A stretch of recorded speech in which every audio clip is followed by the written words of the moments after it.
And the fourth thing that I'll throw in there is 20 client maximum load of complete clients. Like you basically cannot have more than 20 max clients. So when I did this at New York Health and Racket Club, when we first came in, everybody thought it was crazy. How could you tell our trainers they can't have more than 20 clients? That's outrageous.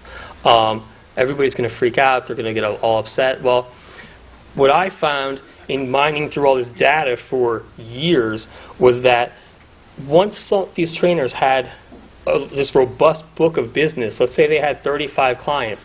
Trainers like to accumulate clients. They like to have people, right? Like you have clients, you want more. You always want more clients. Without, you never ask a trainer. Most trainers aren't like, no, I'm good. Like, I don't want any more. I'm good.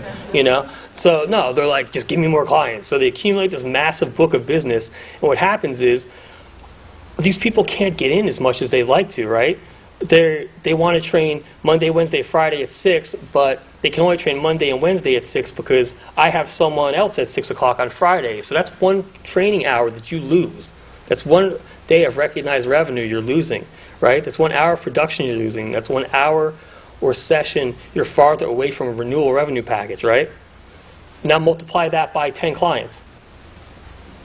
How much money are you losing every month by giving your trainers this massive book of business that they can't manage at some point? It's just too much. So having 20 clients, and that's what happened when we started taking clients from trainers and saying you only get 20, do with it what you will. Conversations started happening now where people were saying you have 20 clients and you have to work with it. So if you want to make X amount of dollars, you need to increase your training frequency. You're not going to get to pick up more clients to do it. You need to start having conversations with your clients and saying, I think we should increase an extra day of your training because of this. I'm going to get another specialty certification, and I would like to incorporate a third day of training, and we're going to do that.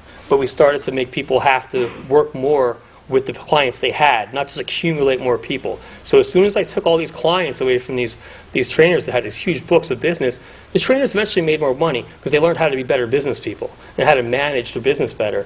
But we also saw that the people were coming out and saying, yeah, I would have liked to have trained 3 days a week. Now I can because you put me with someone who can do that, whereas before I got to train once, and that was never my true intention. So think about that with your trainers. Don't just start throwing people, and people love to do that. Like, he's our top trainer, he's great, let's just give him more clients, right? And then if you actually were to go back and look at, those emails that you'd be sending out to people and asking them, are you getting in as many sessions a week as you'd like? Some of those people are going to tell you no. The schedules don't match up. I can't train as much as I like. He has people at the times I want. She has people at the times that I want. I can't train as much. Every time someone doesn't train, you're losing revenue. You're one session away from another renewal. So I think that 20 maximum client load is important. Some people think it's crazy until they do it.